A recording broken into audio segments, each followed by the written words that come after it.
Welcome back to the podcast, Heal Without Harm. My name is Dr. Clayton Dir, physical therapist and the one bringing you the truth about the medical system. I'm also the one frustrated. I'm frustrated with the medical system and how it paints a poor light to physical therapy. Oftentimes, people will have some sort of pain. They'll go to the medical doctor. That medical doctor often does a very quick assessment, gives you some sort of loose diagnosis, recommends pain relievers, anti-inflammatories, and or muscle relaxers.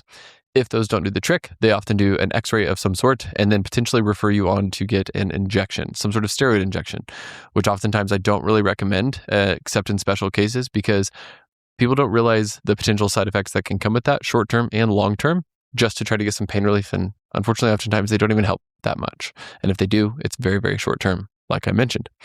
If that doesn't work, they're often referred on to an orthopedic surgeon, somebody who is going to probably take an MRI and potentially recommend some sort of surgery, which a lot of the times people don't want, but they're slowly sold that that's the only solution. And somebody who works with a lot of people post-surgical or has also worked with people post-surgical, a lot of times that is not the solution that they are sold many moons ago when we are dealing with the consequences of post-surgery. So that is where this episode today is going to be coming from. We're going to be talking about all this and how I think there are some differences that should be taking place. I think there are some changes, that should be taking place. And I want to tell you the differences between physical therapy that I kind of grew up and learned in and the type of PT that I practice now and the type of PT that a lot of physical therapists are switching to. And it's the type of PT that we all wanted to do all along.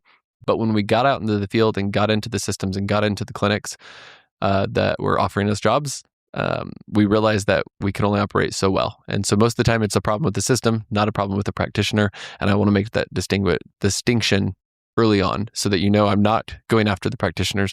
I'm going after the system that is employing the practitioners and essentially keeping their hands tied on how they can operate. So I've got a little bit of an outline because I want to make sure I don't make this too long and I want to make sure I hit all the points I want to hit. So I want to first start with telling you about my experience as a physical therapy student and how that shaped what I wanted to and what I didn't want to do as a physical therapist. I remember going through physical therapy as a student in the clinic and looking at these patients and being like, I know we're not hitting the mark. We're not doing the right exercises. We're not doing the right evaluation. We're not doing the right tests to really identify the issue. And one in particular, I had a low back pain patient. This was the first time that I was able to do like the evaluation mostly by myself. Of course, my CI, my clinical instructor, was right there alongside me, but I essentially just threw every test that was in the book at this person. I tested for this strength, for that strength, and looking back, honestly, most of them were invalid.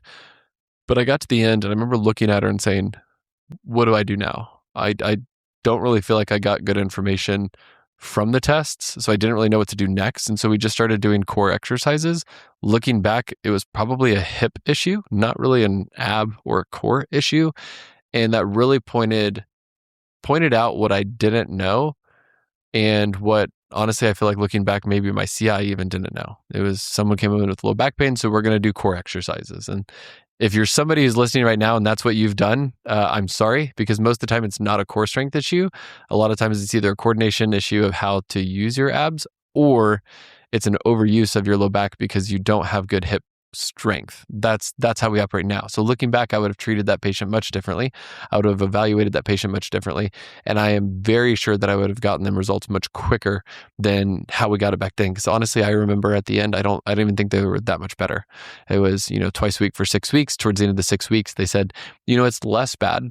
Like I maybe feel 20 to 40% less pain, but the problem wasn't solved by any means. And so they probably were going to say that physical therapy didn't work. And then they would start going on to more invasive techniques, injections and surgery and things like that. The other patient that comes to mind in the same clinic, in that same clinical, was someone who came in twice a week for 6 to 12 weeks. She was fortunate in the sense that insurance would pay for many more visits. And every time we would essentially just massage the heel, massage the calf a little bit, give her some calf raises and calf stretches, and that was the end of it. And she was a postal worker, so she was walking yard to yard for thousands of steps per day. And this was really hindering her life, her ability to walk, and her ability to do her job, which is very frustrating for a lot of people because it enables you or disables you, I guess. Sorry. It prevents you from being able to do the things you need to do and that you want to do.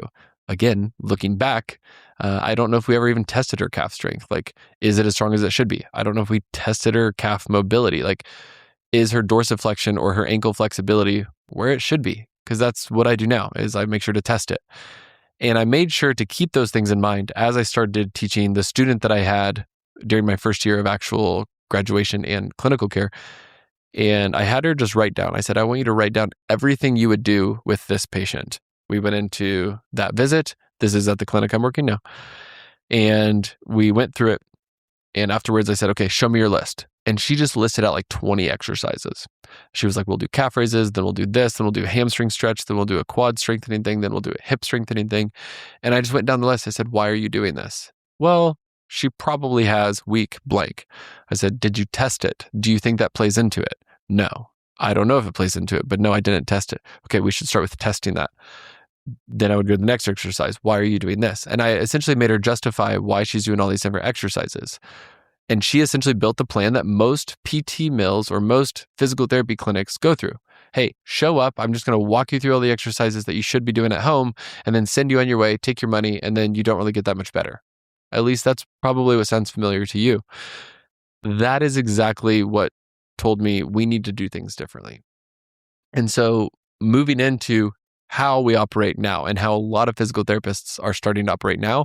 Some people call it PT 2.0 because it's like the advanced, the new, the old way isn't working physical therapists. An evaluation with us now looks like you coming in and we have good paperwork in regards of asking all the right questions that I'm going to ask in the eval anyway. And so we have that in the paperwork. I review that paperwork before you come in. So I know kind of what we're going to be getting into. And most of the time I will either mark on my charts. So I've got some, if you're listening, I've got some charts up behind me, my muscle charts, my nerve charts, like essentially a picture of the body. I will have already marked out everywhere you said you hurt. On my whiteboard, which I know you can't see right now, but on my whiteboard, I will write down some of the interesting things of your evaluation or of your paperwork. I will write those down and say, I want to make sure to ask about this. It may be sleep. It may be a previous surgery. It may be a family history of certain pains. It may be the goals that you have. I want to get back to running. I want to pick up my grandkid. I want to be able to garden for 2 hours without having severe back pain. Whatever that may be, I have it written down. So I know what you've tried. I know what's bothering you, where it hurts, what type of pain it is, and then the goals that you have. That's all done before you even walk into my office. And then we sit down and we talk through it all. I ask for clarification. I hear, who all have you seen? What went well with that? What's your perspective? What do you think is going on? Have you Googled your symptoms? Have you found exercises that have been helpful? I'm really trying to get to know everything up to this point that has worked, that hasn't worked, and what it's stopping you from doing. Then when we go into the objective evaluation, which is me trying to put numbers to everything, I am going to do only the amount of testing that I feel like is necessary to confirm what I think is going on, or of course negate it if it's not what I think is going on, and ruling out big scary things, right? So ruling out the things that would tell me to tell you to get out of my office and go to either your medical doctor, urgent care, or the ER, which I have referred out before. I have evaluated one person who had hip pain, and I said, I'm pretty sure you fractured your hip when you fell. I said, I want you to go to Advanced Orthopedic Associates after this and get an x-ray, and lo and behold, she had a hip fracture that an emergency department a week prior missed, which is pitiful to me. I also have referred out for what I thought might have been a blood clot in someone's calf because he had most of the signs. Thankfully, he did not have a blood clot in the calf, and we moved forward because it ended up just being Achilles tendonitis. But I wanted to be extra sure. That's something that physical therapists are trained in that a lot of people don't know. I will do that objective testing, and wherever we find weakness or mobility deficits, that becomes your homework. So I will write up on the board, here's all the things you're good at. Here's all the things that you're not good at. I essentially give you a report card saying, here's where you're lacking.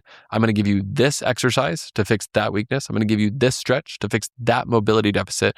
And you see a direct link on everything that I'm giving you to exactly what it's trying to fix. So you're not just getting that piece of paper handout that has been photocopied 20 times since 1984 of just traditional exercises and stretches. I'm giving you 3 exact things that are laser focused at what you are essentially not good at or your body is not doing well at so that you can clear it up. Then we go into the treatment.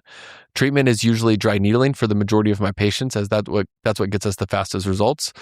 But we can also do things like cupping. We can do scraping. I'm leaving it vague there, but it's instrument-assisted soft tissue mobilization. Sometimes people have heard of A-stem, gua sha, or Graston techniques. We can do active release. I can do soft tissue mobilization with just my hands, elbows, whatever it needs to be. But we're going to do something to try to knock down your pain today. I want you to be walking out of here in less pain than you walked in.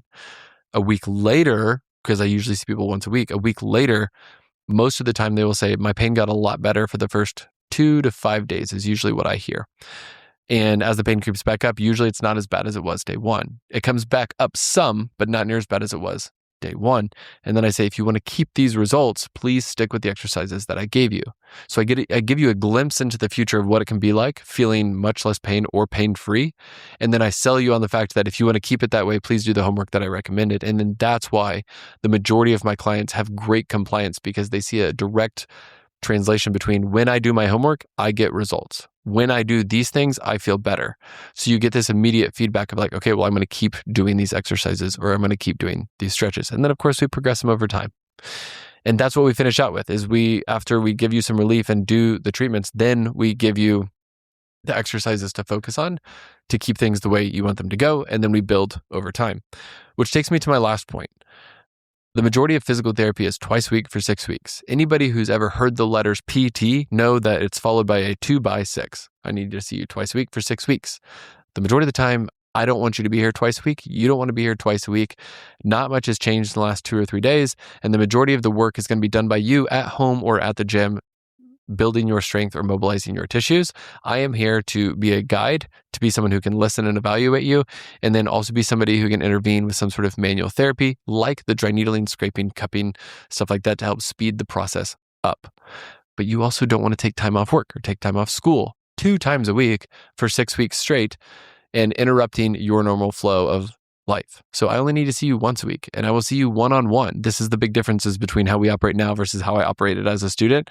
I will see you one-on-one for a full hour to help you solve all the issues we can. I will focus on doing everything in the clinic that you cannot do that you cannot do at home. I can't come to your house and treat you. That has to be done in the clinic. I cannot progress your exercises and teach you how to do them with you at home. You have to be in the clinic. You can carry out the homework at home. If I teach you well enough and make sure you understand, then you can do those exercises either at home or at the gym or on your own time, where you're not paying me, you're not taking time off work. You can handle that stuff on your own, and I will do my best to teach you so that you fully understand what you're doing and why you're doing it and how to do it correctly. And I follow up those evaluations and treatments with videos, which is probably how you got to listening to me right now. I will send you videos on the exact exercise that I recommend you doing in the way that I've taught you to make it as easy as possible. So where you can just open your phone, click the link, watch the video, here's how you do this, as opposed to, I don't really understand what that picture is showing and how many sets and reps am I supposed to do? That's all sent to you via email and have videos on how to do it. That is another huge difference. Okay. So 5 big things. One-on-one care every single time. I usually see you once a week for 4 to 6 weeks, and then we start spacing them out from there. I may see you 10 times over 3 months as opposed to 12 times in 6 weeks. That is another huge difference. You're taking less time off work, you're feeling more progressions, and then as you start to get stronger and start to reach higher goals, you still have time to work with me and me work with you on solving those down the road type problems, as opposed to trying to compress everything into the first 6 weeks, which usually feels like you're drinking from a fire hose, and it is just not fun. One-on-one care, proper evaluation. So actually finding the exact root cause of your problem is what we're looking for here, and then giving you a solution directly individualized to you. There's no cookie cutter plan. Yes, there's a lot of the times that in the first couple visits, your homework may look like someone else that's coming here, but very quickly it starts to get very specialized into the exact problem that you're dealing with and the exact solution you're aiming for, whether it's running a marathon, hitting a new squat PR, or just picking up your grandkids or gardening, whatever that may be. We do dry needling.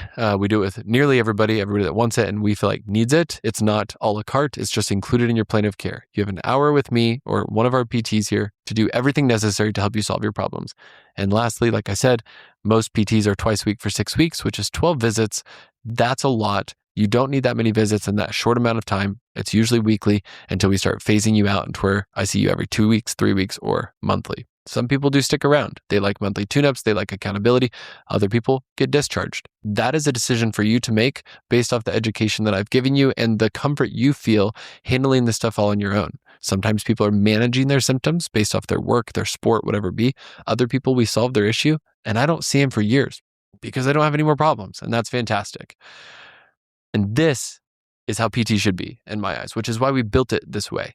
Because we saw the problem and we try to provide a solution. And I guarantee you in about 5 years, I might be operating a little bit different yet again, because we find better ways to help you, the patient, the person in pain. I hope today was helpful. I hope it opens your eyes, and I hope it gives you hope. I hope it gives you hope. I wish that it gives you hope that physical therapists see the problem too. We are trying to change. And the ones who can stay within the normal clinics, the insurance-based clinics, the sometimes called PT mills, and they can still operate to a high level, power to you. I couldn't figure it out. I couldn't see how to make that work. And so that's why I work here at Natural Wellness Physiotherapy in a cash-based clinic or an out-of-network clinic, because we are not held to the confinements of what insurance dictates. And so we can put you, the patient, first. I know there are very, very good physical therapists that are stuck in a bad system. And I know there might be subpar therapists that operate similar to us in the out-of-network world. But most of the people in an out-of-network clinic came here because that was the only way we could see how to put you, the patient, first. If you are going through PT right now and you want to find a better PT, please reach out to me. If you're considering physical therapy, but you're not sure where to start, also please reach out to me. If you know someone who needs physical therapy, or you think that would benefit from listening to this podcast and knowing where to go next, please share this with them so that they can listen. They can see that the area of physical therapy and medicine in general is changing and changing for the better. Please send this to them. If you have any questions, you have any requests, please either leave a comment down below, leave a comment on wherever you're listening to this podcast, or reach out to me. I created a new email address to make it easier for all of you. I will have that down in the show notes, but it is thedocdirofpt@gmail.com. THEDOCDIR@gmail.com. I hope this was helpful for you, or I wish that this was helpful for you. If you have any questions, reach out to me. But other than that, I hope this podcast taught you a little bit more about how to heal without harm. Thank you.